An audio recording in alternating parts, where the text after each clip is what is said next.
আসসালামু আলাইকুম রহমতুল্লাহ।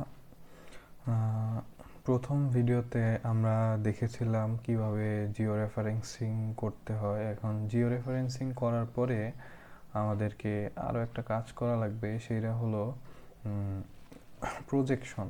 মানে কোঅর্ডিনেট সিস্টেমটা আমাদেরকে ডিফাইন করে দিতে হবে যে কোন দিকে প্রজেকশন করবেন, বা হচ্ছে এটা কি মানে আপনার এরিয়ার সাপেক্ষে যে প্রজেকশনটা আছে, কোন দেশের সাপেক্ষে। যেরকম অনেক ধরনের ডেটাম আছে, ঠিক আছে। এখন অনেক কান্ট্রিতে অনেক রকম ডেটাম ফলো করে, যেরকম ইউএস একটা, চায়না একটা। তো সেইভাবে অনেকগুলো আছে। তার মধ্যে একটা ফেমাস হচ্ছে, আমরা জিআইএসে যেটা কাজ করি সেটা হচ্ছে WGS 1984। এখন আমাদেরকে প্রজেকশন সিস্টেমটা ডিফাইন করার জন্য কাজ করতে হবে, সেটা হচ্ছে এটা আরেকটা অপারেশন। তো তার জন্য আমাদেরকে শুরুতে যে কাজগুলো করেছি জিও রেফারেন্সিং, এটা কিন্তু করে আসতে হবে।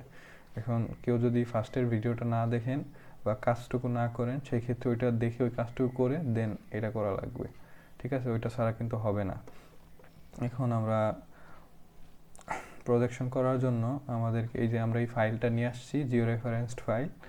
এখানে যে টেবল অফ কন্টেন্টসে দেখতে পারবেন চারটা পয়েন্টই ম্যাচিং করা আছে, মানে রিয়েল ওয়ার্ল্ডের সাপেক্ষে কেএমজি ফাইল দিয়ে আমরা করেছিলাম। এখন এই যে আর্ক টুল বক্সটা লাগবে। এখন আমি এটা হচ্ছে সব মিনিমাইজ করে দেই। এখন অনেকগুলা টুল আছে, এখান থেকে আমাদেরকে ডেটা ম্যানেজমেন্ট টুলসে যাওয়া লাগবে। ডেটা ম্যানেজমেন্ট টুলসে যাওয়ার পরে আমাদেরকে প্রজেক্ট করতে হবে। তো এখান থেকে খুঁজে বের করা লাগবে প্রজেকশন অ্যান্ড ট্রান্সফরমেশন। এখন এর মধ্যে আমাদেরকে চাইলে এখান থেকে ডিফাইন প্রজেকশন করে ডিফাইন করে দিতে পারেন, তারপর প্রজেক্ট রাস্টারে গিয়ে আরেকটা কোঅর্ডিনেট সিস্টেমে আপনি হয়তো প্রজেক্ট করে দিতে পারেন। তবে আমরা এখান থেকে সরাসরিও করতে পারি। সেই ক্ষেত্রে এই যে রাস্টারের মধ্যে ঢুকে এই যে প্রজেক্ট রাস্টার, ঠিক আছে। এখন প্রজেক্ট রাস্টার করব, আমাদেরকে ফাইল তো সিলেক্ট করতে হবে যে কোন ফাইল। এখানে ক্লিক করলে অটোমেটিক আমাদের এই ফাইলটা নিয়ে নিবে। এখনও যেহেতু কোনো আমার কোঅর্ডিনেট সিস্টেম নাই, তার জন্য আমার এটা ইরর দেখাচ্ছে। তো এখান থেকে ইনপুট থেকে আমি এই যে জিওগ্রাফিক কোঅর্ডিনেট সিস্টেম, এখান থেকে ওয়ার্ল্ডের ভিতর গিয়ে WGS 1984 এটা সিলেক্ট করে দিব। সিলেক্ট করার পরে এখানে আউটপুট কোঅর্ডিনেট সিস্টেমে আমরা হচ্ছে এটা আমার ফেভারিটে সেভ করা, আপনারা চাইলে ফেভারিটে অ্যাড করে নিতে পারেন। ওইটাই দিলাম।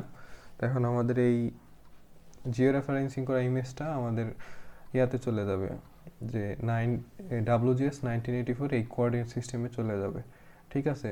তো আমি এখানে আরও কাজ করছিলাম, তো যার কারণে আমি এখানে আউটপুট যে জায়গাটা আছে এখানে আমি একটু রিনেম করে দিব। রিনেম করে হয়তো নতুন একটা নাম দিব, যে এখানে অবশ্যই আন্ডারস্কোর দেওয়া লাগবে।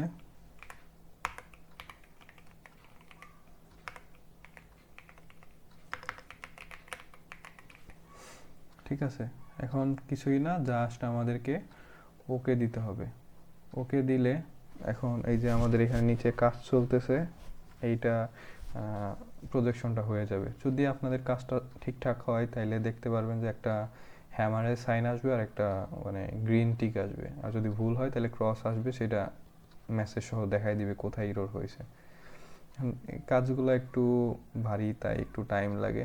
এই যে আমার এখানে দেখাচ্ছে যে প্রজেক্ট রাস্টার কমপ্লিট, তার মানে আমাদের এটা হয়ে গেছে। এখন দেখেন এখানে আমাদের নতুন একটা ফাইল আসছে, এই যে অস্ট ক্যাম্পাস প্রজেক্টেড, এটা আমি নাম দিয়েছিলাম।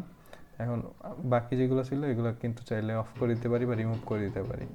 এইখানে এইটা হচ্ছে আমাদের প্রজেক্টেড। এখন দেখতে পারবেন যদি এটা রাইট ক্লিক করে প্রপার্টিসে যাই,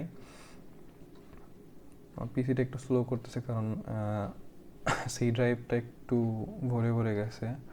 সোর্সের মধ্যে গেলে এখানে এই যে special reference XY coordinate system GCS WGS 1984, এটা কিন্তু প্রজেক্টেড হয়ে গেছে। হ্যাঁ, এখন চাইলে আপনারা যদি বেস ম্যাপ অ্যাড করেন বা যে কোনো ধরনের কিছু করেন, এটা রিয়েল ওয়ার্ল্ডের সাপেক্ষে যেরকম অ্যালাইনমেন্ট ওইটা সেমই থাকবে।